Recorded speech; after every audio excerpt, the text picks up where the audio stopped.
വളരെ സങ്കീർണമാണ്. നാലാമത്തെ ദിവസം ലോകം സമാധാനം ആഗ്രഹിക്കുന്നു. എന്നാൽ എക്സ്ട്രീമിസ്റ്റ് തീവ്രവാദികൾ എവിടെയാണെങ്കിലും അവരെ ഉന്മൂലനം ചെയ്യണം എന്നുള്ളൊരു കാര്യത്തിൽ തർക്കമില്ല. യുദ്ധം നാലാമത്തെ ദിവസത്തേക്ക് കയറുമ്പോഴത്തേക്കും ഇവിടെ നിന്നുള്ള ഒരു ബ്രേക്കിംഗ് ന്യൂസ് ഇതാണ്.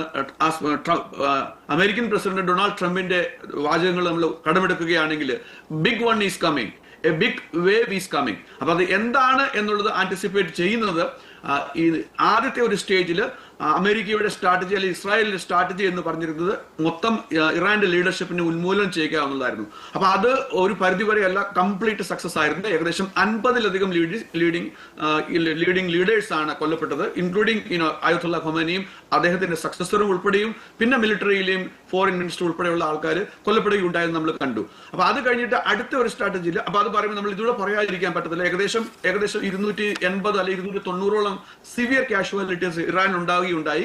ഇറാൻ കഴിഞ്ഞാൽ നെക്സ്റ്റ് ബിഗ് കാഷ്വാലിറ്റി ഇപ്പോൾ കാണുന്നത് നമ്മൾ ബെയ്റൂട്ടിലാണ്.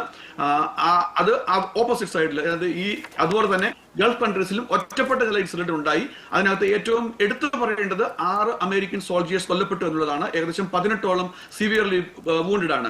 അഗെയിൻ ട്രംപിന്റെ പ്രസ്താവന നമ്മൾ കടമെടുക്കുകയാണെങ്കിൽ ട്രംപ് ലൈറ്റ്ലി പറഞ്ഞു വെക്കുന്നത് expect that number two go up എന്നുള്ള രീതിയിലാണ് വരുന്നത്. ഏതായാലും ഇത് വളരെയധികം സങ്കീർണമാണ് എന്നുള്ള കാര്യത്തിൽ സംശയമില്ല. വേറൊരു സ്ട്രാറ്റജിക്കൽ ചേഞ്ചും കൂടെ ഈ യുദ്ധം തുടങ്ങുമ്പോൾ ഏകദേശം 12 അല്ലെങ്കിൽ 14 GCC കൺട്രീസ് ഉണ്ടെങ്കിൽ ആ 14 GCC കൺട്രീസ് അവരുടെ സ്ഥലത്ത് നിന്നും ഡയറക്റ്റ് അറ്റാക്കിന് അമേരിക്കൻ മിലിറ്ററി അല്ലെങ്കിൽ ഇസ്രായേൽ മിലിറ്ററി അലോ ചെയ്യുന്നില്ലായിരുന്നു. അതുകൊണ്ട് തന്നെ അമേരിക്കൻ നാവികസേനയായിരുന്നു ഇതിനൊരു മുൻകൈ എടുത്ത് ഈ സ്ട്രൈക്ക് നടത്തിക്കൊണ്ടിരുന്നത്. എന്നാൽ ഇറാൻ സ്ട്രാറ്റജിക്കലി ഒരു മിസ്റ്റേക്ക് ചെയ്തു എന്ന് വേണം നമുക്ക് പറയുവാനായിട്ട്. അതുകൊണ്ടിട്ട് മാത്രം ഇറാന് 12 അല്ലെങ്കിൽ 14 GCC കൺട്രികളിലേക്ക് എല്ലാവരെയും അറ്റാക്ക് ചെയ്യുന്ന രീതിയിലേക്ക് ഡ്രോണും മിസൈലുകളും തുരിതര അയക്കുന്ന കാരണം ചില നാശനഷ്ടങ്ങൾ അവരെ വരുന്നത് കാരണം സ്ട്രാറ്റജിയിൽ ഗൾഫ് കൺട്രീസിൽ ചില ചേഞ്ചുകൾ നമുക്ക് കാണാൻ സാധിക്കും. പ്രത്യേകിച്ച് എനിക്ക് തോന്നുന്നത് കുവൈറ്റ്, സൗദി ആൻഡ് ഖത്തർ, ഈ 3 രാജ്യങ്ങൾ അമേരിക്കൻ ഫെസിലിറ്റീസ് ഇവിടെ നിന്ന് തന്നെ യൂസ് ചെയ്യാനുള്ള ഒരു റൈറ്റ് കൊടുക്കുന്ന രീതിയിലേക്കാണ് കാര്യങ്ങൾ മുന്നോട്ട് കൊണ്ടുപോയിരിക്കുന്നത്. അതേതായാലും ഒരു നല്ല രീതിയിലേക്കല്ല, കാരണം ഈ യുദ്ധം വ്യാപിക്കുന്നതിന്റെ ഫലമായിട്ടാണ് നമുക്ക് അതിനെ എടുത്ത് നിരീക്ഷിക്കേണ്ടിയിരിക്കുന്നത്. അതോടൊപ്പം തന്നെ ഇതൊരു യൂറോപ്പിലേക്ക് കയറി പിടിക്കാനുള്ള ഒരു ചാൻസ് ഉണ്ടോ എന്ന് ചോദിച്ചു കഴിഞ്ഞാൽ ഒരു സ്ലൈറ്റ് ചാൻസ് ഉണ്ട്. കാരണം സൈപ്രസിലുള്ള അറ്റാക്ക് യൂറോപ്യൻ യൂണിയന്, പ്രത്യേകിച്ച് ഫ്രാൻസ്, ജർമ്മനി, ഇറ്റലി അങ്ങനെയുള്ള വളരെ സീരിയസ് ആണ് കാണുന്നത്. ഏതായാലും സങ്കീർണതയുണ്ട്. ഇവിടെ നിന്ന് അമേരിക്കൻ പെർസ്പെക്റ്റീവിൽ പറയുവാണെങ്കിൽ 3 സ്ട്രാറ്റജി ആയിരുന്നു ഇവിടെ നിന്നുള്ള ലീഡേഴ്സ് ആദ്യം പറഞ്ഞിരുന്നത്. ഒന്ന് ലീഡർഷിപ്പ് ചേഞ്ച്, രണ്ടാമത്തേത് ഇറാന്റെ nuclear capability, ballistic missile, stock piles അതൊക്കെ ഉന്മൂലനം ചെയ്യുക എന്നുള്ളതായിരുന്നു. മൂന്നാമത് ഈക്വലി പറഞ്ഞിരുന്നത് റെജീം ചേഞ്ച് ആയിരുന്നു. എന്നാൽ ഇന്നലെ അല്ലെങ്കിൽ ഇന്ന് വരുന്ന റിപ്പോർട്ടുകൾ അനുസരിച്ച് 4 സുപ്രധാന ലീഡേഴ്സിന്റെ കമന്റുകൾ നമ്മൾ കടമെടുക്കുകയാണെങ്കിൽ, ഒന്ന് president Trump, 2 war minister Pete Hegseth, vice president Vance, foreign secretary Rubio. ഈ 4 പേരും 4 രീതിയിലാണ് സ്ലൈറ്റ്ലി പറയുന്നത് എന്നുള്ളത് നമുക്ക് കാണാൻ സാധിക്കും. ഒരു തരത്തിൽ പറയുകയാണെങ്കിൽ റെജീം ചേഞ്ച് അമേരിക്കയുടെ സ്ട്രാറ്റജിയിൽ അല്ലെ ഇസ്രായേലിന്റെ സ്ട്രാറ്റജിയിൽ ഇല്ല എന്നുള്ളതാണ് ചിലർ പറയുന്നത് എങ്കിൽ, എന്നാൽ ചിലർ അതിന് ലൈറ്റ്ലി അത് ഓട്ടോമാറ്റിക്കലി ആകും എന്നുള്ള രീതിയിലും പറയുന്നുണ്ട്. അതിനെ അമേരിക്കൻ ജനതയിൽ അല്ലെങ്കിൽ അമേരിക്കയിൽ ഇവിടെ ഡെമോക്രാറ്റുകൾ നിശ്ചിതമായി വിമർശിക്കുന്നുമുണ്ട്. അമേരിക്കൻ ജനത ഈ യുദ്ധത്തെ സപ്പോർട്ട് ചെയ്യുന്നുണ്ടോ എന്ന് ചോദിച്ചു കഴിഞ്ഞാൽ 60% ആൾക്കാർ, അമേരിക്കൻസ്, ഈ യുദ്ധത്തെ എതിർക്കുകയാണ് ചെയ്യുന്നത്. ഓർക്കണം, അമേരിക്ക ചില ബാഡ് എക്സാമ്പിൾസ് കഴിഞ്ഞ കുറെ ദശകങ്ങളായിട്ട്, പ്രത്യേകിച്ച് അഫ്ഗാനിസ്ഥാനിൽ വാർ, ഇറാഖ് വാർ, ലിബിയ വാർ, വിയറ്റ്നാം, ഇങ്ങനെയുള്ള കാര്യങ്ങളിൽ ചില ബാഡ് എക്സാമ്പിൾ ആയിട്ടാണ് അമേരിക്കൻ ജനത അതിനെ കണ്ടുകൊണ്ടിരിക്കുന്നത്. അതുകൊണ്ട് തന്നെ ഈ ട്രംപ് അഡ്മിനിസ്ട്രേഷൻ ഇങ്ങനെ ഒരു വലിയൊരു വാറിലേക്ക് കൊണ്ടുപോകത്തില്ല എന്നുള്ളൊരു പ്രതീക്ഷയിലായിരുന്നു മെജോറിറ്റി ഓഫ് അമേരിക്കൻ ജനത. എന്നാൽ ട്രംപ് അഡ്മിനിസ്ട്രേഷൻ ഡിസൈഡ് ചെയ്തത് ഇറാനെ ഉന്മൂലനം ചെയ്യാനാണ്. റെജീം ചേഞ്ച് അല്ലെങ്കിൽ അവിടെയുള്ള ന്യൂക്ലിയർ ഫെസിലിറ്റി മറ്റു കാര്യങ്ങളും ഉന്മൂലനം ചെയ്യുക എന്നുള്ളതാണ്. സ്ട്രാറ്റജിയുടെ കാര്യത്തിൽ ഇനിയും അല്പം കൂടെ ആഡ് ഓൺ ഉണ്ട്. അതായത് ഇതിനു മുമ്പ് അമേരിക്കൻ അല്ലെങ്കിൽ ഇസ്രായേൽ അവരുടെ കമന്റുകൾ നമ്മൾ ഉദ്ധരിക്കുകയാണെങ്കിൽ കൂടുതലും ന്യൂക്ലിയർ കേപ്പബിലിറ്റിനെ ഡിസാം ചെയ്യണം എന്നുള്ളതായിരുന്നു, അല്ലെങ്കിൽ ഉന്മൂലനം ചെയ്യണം എന്നുള്ളതായിരുന്നു എങ്കിൽ അതോടൊപ്പം ബാലിസ്റ്റിക് മിസൈലും ഇറാന് വലിയൊരു നേവൽ ഫെസിലിറ്റീസ് ഉണ്ട്, ഒത്തിരി ഷിപ്പ് യാർഡിൽ അങ്ങനെയുള്ള കാര്യങ്ങളൊക്കെ ഉണ്ട്. അതൊരു സ്ട്രെങ്ത് ആണ് ഇറാന്റെ ഒരു മൊത്തത്തിലുള്ള മിലിറ്ററി സ്ട്രെങ്ത് നോക്കുകയാണെങ്കിൽ. അപ്പൊ അതുകൊണ്ട് അതും കൂടെ ഇതിലേക്ക് ആഡ് ചെയ്തിട്ടുണ്ട് എന്നുള്ളൊരു പ്രത്യേകത നമുക്ക് കാണാൻ സാധിക്കും. ഏതായാലും ഈ ഒരു പോക്ക് നല്ല ദിശയിലേക്കല്ല എന്നുള്ള കാര്യത്തിൽ സംശയമില്ല. അത് പറയുമ്പം ഇത് കൂടെ പറഞ്ഞാൽ കംപ്ലീറ്റ് ആവത്തുള്ളൂ. കാരണം 12 അല്ലെങ്കിൽ 14 ഗൾഫ് രാജ്യങ്ങളിലേക്ക് ഇറാൻ അറ്റാക്ക് ചെയ്യുന്നുണ്ട്. അതിന്റെ അർത്ഥം അവിടെ നൂറുകണക്കിന് കാഷ്വാലിറ്റീസ് വരുന്നുണ്ട്. പ്രത്യേകിച്ച് നമ്മൾ മലയാളികൾ അല്ലെങ്കിൽ ഇന്ത്യക്കാൾ ഉൾപ്പെടെയുള്ള ആൾക്കാർ കൊല്ലപ്പെടുന്നുണ്ട് എന്നുള്ളതല്ല, അവർക്ക് ഒത്തിരി ദുരിതങ്ങളുണ്ട്. കാരണം അവർക്ക് കോവിഡ് പോലെ ഒരു സാഹചര്യത്തിൽ അവർക്ക് ഇരിക്കേണ്ടി വരുന്നു, അവരുടെ ജോലി അഫക്ട് ചെയ്യുന്നു, ട്രാവൽ അഫക്ട് ചെയ്യുന്നു, സമാധാനം അഫക്ട് ചെയ്യുന്നു. അങ്ങനെയുള്ള ഇൻഡയറക്റ്റ് അല്ലെങ്കിൽ ഡയറക്റ്റ് ഇഫക്റ്റുകളാണ്. എന്നാൽ കാഷ്വാലിറ്റിയുടെ കാര്യത്തിൽ നമുക്ക് അങ്ങനെ എന്താ പറയുക ഒരു പരിഭ്രാന്തിയുടെ കാര്യമില്ല എന്നുള്ളത് പറയാൻ ആഗ്രഹിക്കുന്നത്. കാരണം ഞാൻ ഇവിടെ നിന്ന് നോക്കുമ്പോൾ പല ചാനലുകളും അത് വളരെ രീതിയിൽ തെറ്റായിട്ട് വ്യാഖ്യാനിക്കുന്നുണ്ട്. അതായത് GCC കൺട്രിയിലുള്ള ആൾക്കാർ മൊത്തം കൊല്ലപ്പെടുന്ന പോലെയുള്ള രീതിയിലുള്ള സംസാരങ്ങളും ചർച്ചകളും നടക്കുന്നുണ്ട്.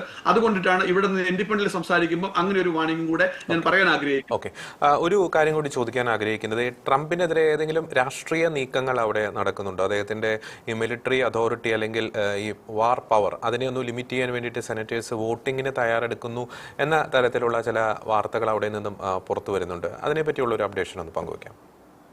തീർച്ചയായിട്ടും അമേരിക്ക ഒരു ഡെമോക്രാറ്റിക് കൺട്രിയാണ്. ആ ഡെമോക്രാറ്റിക് കൺട്രിയുടെ ഒരു ബ്യൂട്ടി എന്ന് പറഞ്ഞു കഴിഞ്ഞാൽ ഇവിടെ എല്ലാവർക്കും അഭിപ്രായം പറയാനുള്ള ഒരു സ്വാതന്ത്ര്യമുണ്ട്. അതുകൊണ്ട് തന്നെ മുമ്പ് പറഞ്ഞ പോലെ തന്നെ അമേരിക്കൻ ജനത 60% ഈ യുദ്ധത്തിനെതിരാണെങ്കിൽ ലീഡർഷിപ്പിലുള്ള അത് ഡെമോക്രാറ്റ്സ്, റിപ്പബ്ലിക്കൻ ഉൾപ്പെടെയുള്ള ആൾക്കാരും ഒരു മജോറിറ്റി ആൾക്കാർ മേ ബി ഒരു പരിധി വരെ ഈ യുദ്ധത്തിന് എതിരാണ് എന്നുള്ള കാര്യത്തിൽ സംശയമില്ല. പ്രത്യേകിച്ച് അമേരിക്കൻ മിലിറ്ററിയുടെ ഒരു എന്താ പറയുക ബൂട്ട് ഓൺ ദ ഗ്രൗണ്ട് ആ ഒരു സ്ട്രാറ്റജിയിലേക്ക് പോവുകയാണെങ്കിൽ അത് നിശിതമായി വിമർശിക്കപ്പെടും എന്നുള്ള കാര്യത്തിൽ സംശയമില്ല.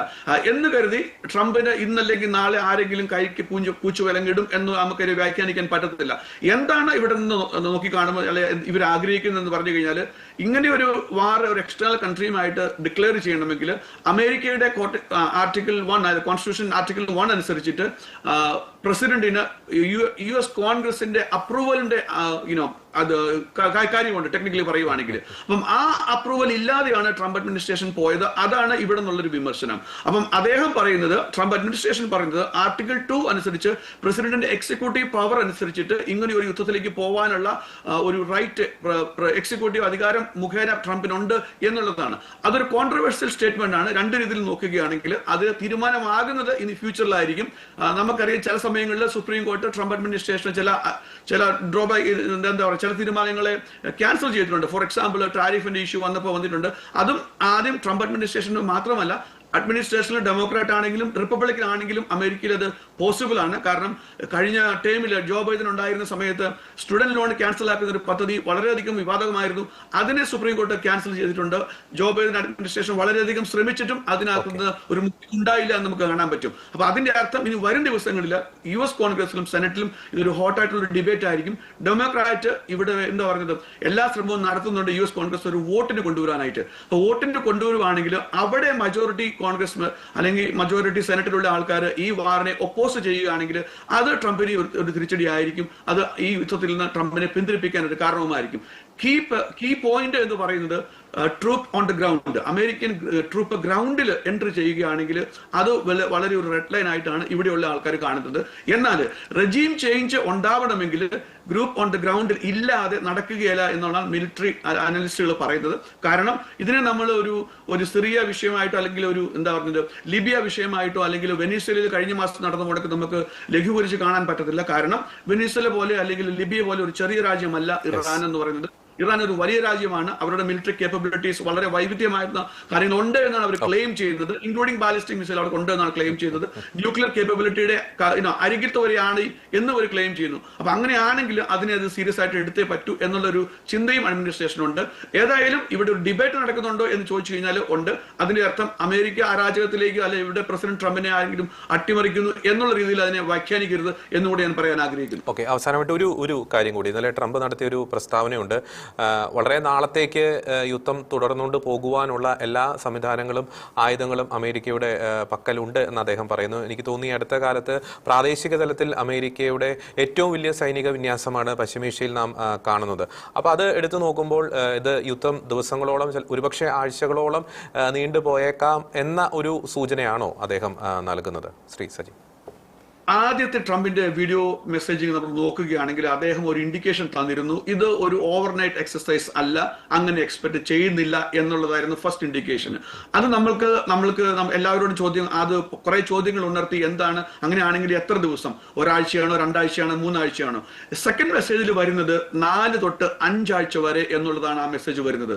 എന്നാൽ ഇന്നലെ ആ ഒരു സ്ട്രാറ്റജിയിൽ റെജീം ചേഞ്ച് അല്ല ഒബ്ജക്റ്റീവ് എന്ന് പറഞ്ഞാലും, ഒരു സൈഡിൽ കൂടെ പറഞ്ഞാലും, ഇത് കാര്യങ്ങൾ ഉദ്ദേശിക്കുന്നത് പോലൊക്കെ അച്ചീവ് ചെയ്യണമെങ്കിൽ അതിനേക്കാളും ലോങ്ങർ ആയിട്ട് പോയാലും അതിനും അമേരിക്ക പ്രിപ്പയർഡ് ആണ്, പ്രസിഡന്റ് ട്രംപ് പ്രിപ്പയർഡ് ആണ്, ഇസ്രയേൽ പ്രിപ്പയർഡ് ആണ് എന്നുള്ളൊരു മെസ്സേജാണ് വരുന്നത്. അപ്പൊ അതിന്റെ ഒരു ഇൻഡിക്കേഷന് ഇത് 4-5 ആഴ്ചയ്ക്ക് അധികമായിട്ട് പോയാലും അതിനകത്തൊരു അതിശയോക്തി വരത്തില്ല.